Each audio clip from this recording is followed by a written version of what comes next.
What's up, folks? Looking for Lunkers here at the house, and we're about to do a little knot tying tutorial. Oh yeah. Alright, folks, let me show you what we got here. What you see on this reel right here, that's not my main line, that's my backing. Alright, let me show you what we got right here. I know it's stained yellow, it's because I like to run high-vis braid.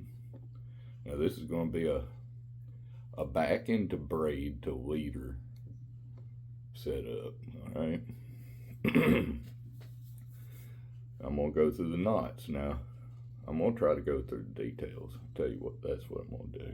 What we're going to tie first is just the old uni to uni, okay? And it's going to be a small one. I'm only going to put, I don't know, 3 wraps on here.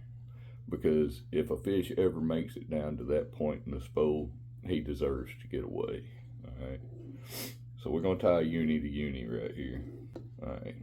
This is going to be our leader. Alright. On red label, 4-pound fluorocarbon. When I'm going braid to leader, I'm always going to go fluorocarbon. Go to Walmart, buy the cheapest old monofilament in the line size that you plan to use on the reel, and fill your reel all the way to the very tip top. Don't fill it to where you see it sitting at right now. Fill it all the way full, all the way to the edge of the spool. Lunker lesson number 1, okay? Fill your spool all the way up with the cheapest old mono you can buy. Alright, now let me tie this knot right here. Alright, I know the lighting's bad, y'all. What I'm going to do is I'm going to lick my fingers, wet that knot, alright? See that? I'm going to look at it and see what kind of, if there's any kind of loops or anything. I'm just going to go ahead and pull that bad boy tight. Tell you what, y'all, I'll try to do a little bit better job of keeping stuff in frame. There's the knot, though. Alright, y'all, so like I said, you want to fill your spool all the way up with the cheapest mono you can get. All the way to the edge, okay? And then you're going to take your line counter right here, and you're going to strip off about a cast worth. I don't know, strip off however much you want. I like to strip off about 150 foot. Alright, y'all, what we're going to do here is we're going to fill this spool up with this 6-pound reaction tackle braid, high-vis yellow braid. Let me see if I can. Okay, I'm gonna fill this spool all the way up, okay, because that right there, like I say, is nothing but backing. You can see there's the spool right there. And I'll show it to you again when I get it full.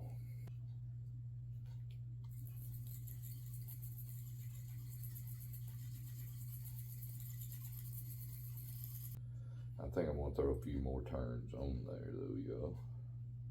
This is always the decision when you get to the top of the spool. Do I want to go a little bit more? I guarantee you, if you've ever spooled up more than one fishing rod, well, if you've ever spooled up a fishing rod in your life, you know what I'm talking about. That's always the question that you're asking yourself when you get to the top. Do I want to add a little bit more? Look here, this is more than what a lot of you guys would put on there. I'm talking about I fill her up, buddy. Okay? And you see how straight that spool is?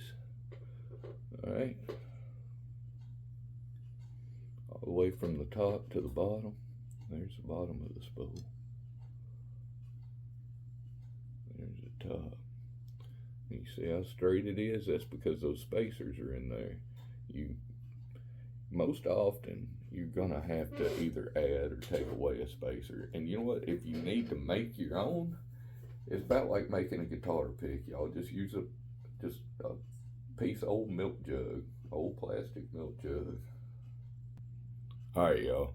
We got our back into main line tied, our main line on the reel. Now what I'm gonna do here is I'm gonna tie a modified blood knot but the line's still on the spool is my intentions, okay? I'm gonna try to walk through this process the best I can. Now we got a double uni from our back into our main line, and we're about to tie a modified blood knot right here. Alright, and this is 6-pound test braid and 4-pound test fluoro. With this knot, I'm gonna go 9 and 9, okay?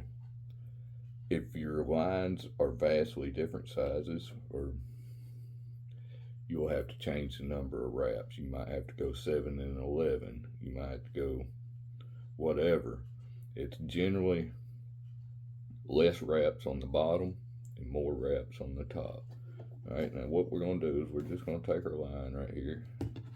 First, I'm gonna cut a little bit off. All right. Take our line right here, and we're gonna wrap it around this line 9 times. There's 1, 2, 3, 4, 5, 6, 7, 8, 9. Okay, now we got 9 wraps on there, y'all. And what I'm gonna do is I'm gonna take my finger right here and I'm gonna put it between the braid and the fluorocarbon, all right? And I'm gonna do another 9 wraps. Now this is where I was talking about on different sized lines. If your braid and your leader are vastly different size lines, you'll have to add a different number of wraps. I'm going 9 and 9 for a standard blood knot. But if you're going with different size lines, you may have to go 7 and 11 or different. And here we go, 9 times. 1, 2, 3, 4, 5, 6, 7, 8, and 9. All right. Now on that 9th time, don't lose control of your line now. On that 9th time, this is part of the trick right here. You have to take that tag in, okay? And you have to come in through the back of that knot. Come in through the back right there. Keep your finger in it. Keep control of it. All right, come to the back of it. Pull it down a little bit. You want to make sure you have plenty of line out so it doesn't unravel on you, because you've got to keep control of your line. All right. Now I didn't cut that off, so we got 9 wraps here. We got 9 wraps here. We got our loop, and I'm still holding that I fed through the back side. Now this is where it's going to get tricky with it being on the spool, because you want to go through the opposite direction. On your leader, you want to feed your leader through the back side, but on your tag end over here, you want to feed it through the front. So you got to remember which side is which and maintain control of your line and snip this braid off. It's easier to do it, I do believe, y'all.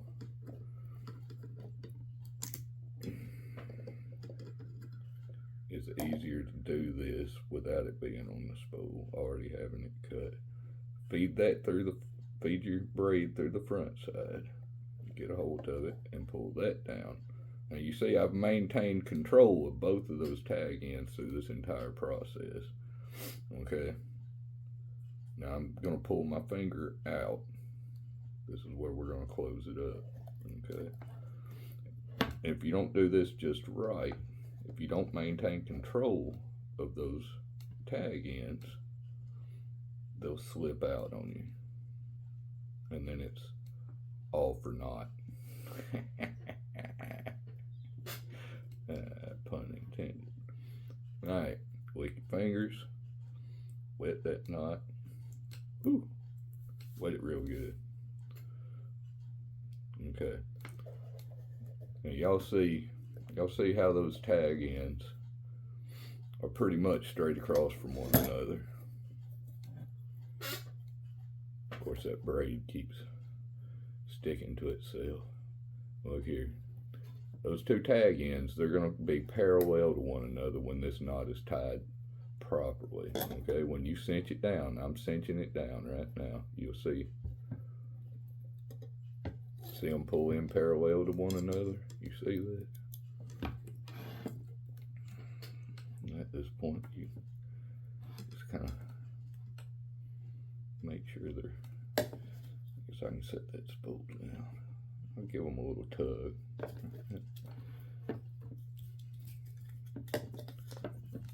And then give it another little tug right there. Make sure everything's set good.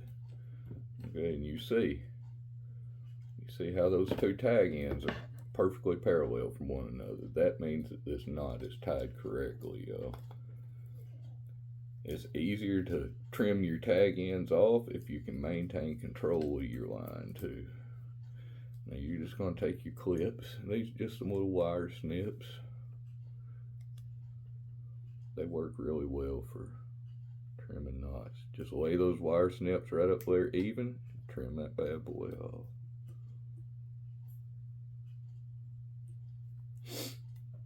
You'll feel it. As long as you're holding your tension on all the lines, you can just run it right down there to the very edge and paint it. Alright. That's a little bitty knot, y'all. You see that? You see how small that knot is? It is a small little knot. We're going to tie that FG knot now. Here we are. There she is, all spooled up. That's a Daiwa Tatula 2500. It's a deep spool, y'all. It's a real deep spool. Any of you that's spooled a fishing rod or two, if you've ever spooled a few, for sure, you've gotten everything all threaded up through the guides. Got your lure tied on, weights put on, all that done, and then realized that your bail was closed and the line was not fed through the roller. I know you've done it. We've all done it. One of the tricks to an FG knot is it's just easier to tie certain ways. Everybody's way is going to be a little bit different. That's the thing, y'all. I'm going to try to be as detailed with this as I can. The FG knot, it takes a lot of feel as well as control. You've got to develop the feel. There is a technique to it, okay? And there's certain things that'll help you out. You have to maintain control of your main line, okay? That's a fact.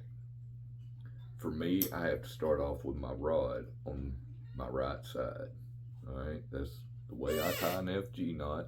I need some way to stabilize my rod on my right side. And what we're going to do here, all right, this is the trick to this knot.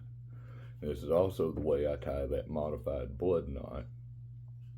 I'm going to take the tag in, I'm going to wrap it around my pinky until it doesn't slip, so I can control that line right there, and I've got dexterity in the rest of my digits, okay? But essentially what we're going to do is I'm going to take this leader line and I'm going to wrap it around my main line right here, around the right, and then around the left, around the right, around the left, around the right, around the left. I'm going to do that 24 times, okay?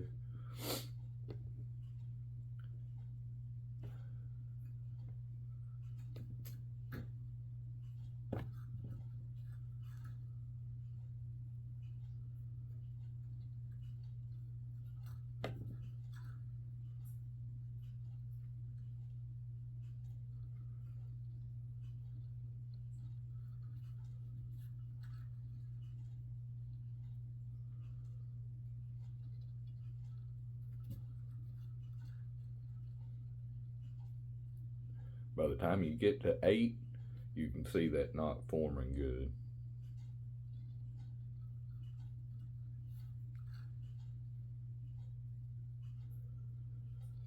11, 12. And when the knot starts forming good, it goes a lot smoother.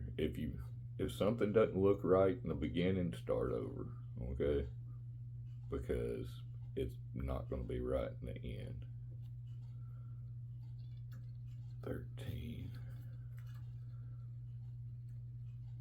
14, 15, 16, 17, 18, 19, 20, 21, 22, 23, 24. Okay, now y'all saw how my hand's moving left and right, left and right. That's me adding and removing tension from these two lines. That's why you need both of your lines coming from the same direction. In my case, I have to tie this with both of my lines coming from my right side, and they have to both be controlled. Okay, and once you get her on there, if you ever see a loop that doesn't form right, okay, first, you ever see a loop that doesn't form right through this entire process, just start over. Okay, it's part of the learning. Part of the learning. See that knot right there. Now what I'm going to do is I'm going to pinch right at the tip edge of both of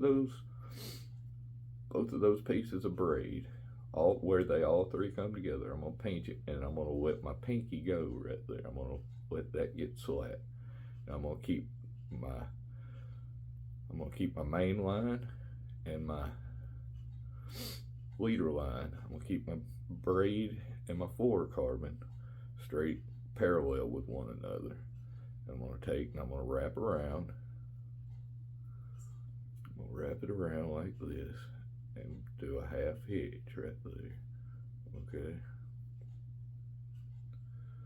Now these first, you're going to pull it down and try to keep it tight. Keep the knot tight when you cinch that part down. That's the key right there. Okay, what you just saw right there was the key to this knot. Right, left, right, left, right, left. When you pull down that first half hitch, you have to make sure that you don't lose control of your wraps when you get it down to the cinch point. Okay, after you've got that first one, now it'll hold itself, but we're going to do one more. Okay, same thing.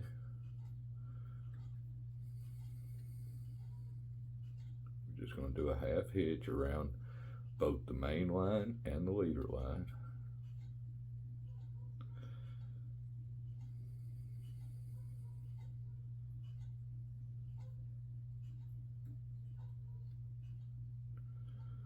Okay, and we don't want to cinch it up until we get it pulled down. Cinch it up right there at the very end. Okay, you don't want to cinch it and then pull it down. Now at this point, I'm going to pinch that knot between my fingers, and I'm going to give it some tugs down towards the other line. Just give it a few snappy tugs. Okay, once you get that, you're going to grab your main line, grab your leader line. Okay, this is where you want to wet your knot. Lick your fingers. Get the knot good and wet.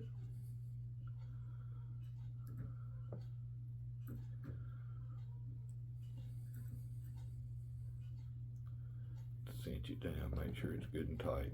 Okay, you got to make sure if that knot slips when you pull it, then it's no good. If you feel any slippage whatsoever, cut it out and start over. That's just a recipe for heartbreak. If that knot slips on you, okay, and I fished a lot of braid fluorocarbon. If that FG knot slips on that tug, cut it out and start over. Okay. Now that we got our 2 half hitches, we're gonna get a hold of these lines. I'm gonna hold that tag end and get right in there, clip her off, okay? Alright, now that's a smooth knot, it really is. We're gonna tie a couple more half hitches on top of that. And these are really just to lock the whole thing in. I've tried fewer than 24 wraps, okay, and it doesn't hold. Put a little, just a touch of super glue, and then I'll roll it around in my fingers and it just locks all that in. And that blood knot is easier to tie. It's a lot easier to tie in the field. See how that knot is right there at the reel? Alright, from there I'm going to pull my spool down about rod length, and that's the length of leaders that I want. I'm going to pull a little bit extra out just for knot tying, but that's the leader length I want.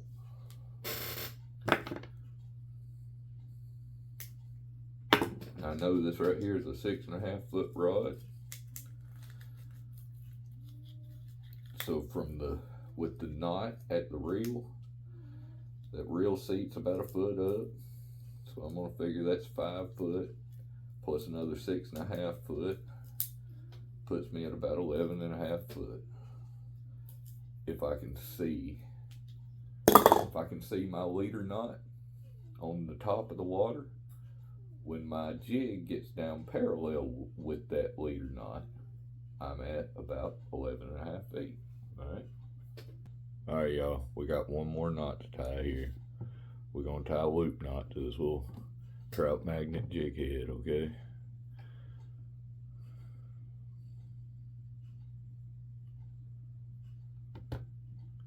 Okay, pull yourself out plenty of slack like that right there. Keep your lines parallel. When you pinch that line in your finger right there, when you pinch it in your finger, keep the 2 lines parallel with each other. Okay, that's a little too much. That's probably 6 inches, 7 inches. So I'm gonna take a little bit of that out. All right, wrap it around your ring finger and your index finger, and then feed that jig hook point first through there. 1, 2, 3, and on the 3rd time, you're gonna come back with the hook eye, with the jig eye, the line tie, and hook the line. Okay, you see, I don't know if this shows up on camera what I'm doing here. You're taking the line tie eye and you're hooking your line with it. Okay, now put your thumb, slide your thumb up to where your thumb is touching the line eye. Okay, and that's gonna maintain when you let your fingers out of this loop right here. You got to keep your main line and the tag in between these 2 fingers, okay? And you've got control of that. Now you're going to pull it down. Pull it down. You're not going to cinch it. You're just going to pull it down until it forms right there at the hook eye. Okay, this is the technique part. Once you get it pulled down, you got to learn how far down you want to pull it before you pop it off. So I'm gonna pull it down until it forms pretty good, okay? And then you're gonna work that, you're gonna flip that backwards, flip the whole thing backwards, and it'll come back off of where you hooked it in the beginning, okay? And that's what you're left with right there. Okay, now you don't, here's part of the trick. Don't grab your jig head and pull it down, okay? That's not how you finish this knot. What you want to do, lick your fingers, unless your fingers are already wet, lick your fingers and wet that knot, okay? Now you're going to pull the knot from the top of the knot down. You're going to pull it from top down towards the jig head. Once you get it pulled down, you'll feel it. You'll feel it form. Then you grab a hold to your jig head and pull, okay? And what you're left with is this little bitty loop knot, You see how small that loop is? There we go. There, okay. A loop knot is very important when you're crappie fishing or trout fishing. Anytime you're fishing a little jig head like this, I feel like a loop knot is essential. Alright, grab your tag end. Grab your tag end right there, and I don't worry about cutting it too close, okay? I'm not going to cut it too close. I'm okay with having a little tag end. Alright, that's the loop knot, y'all.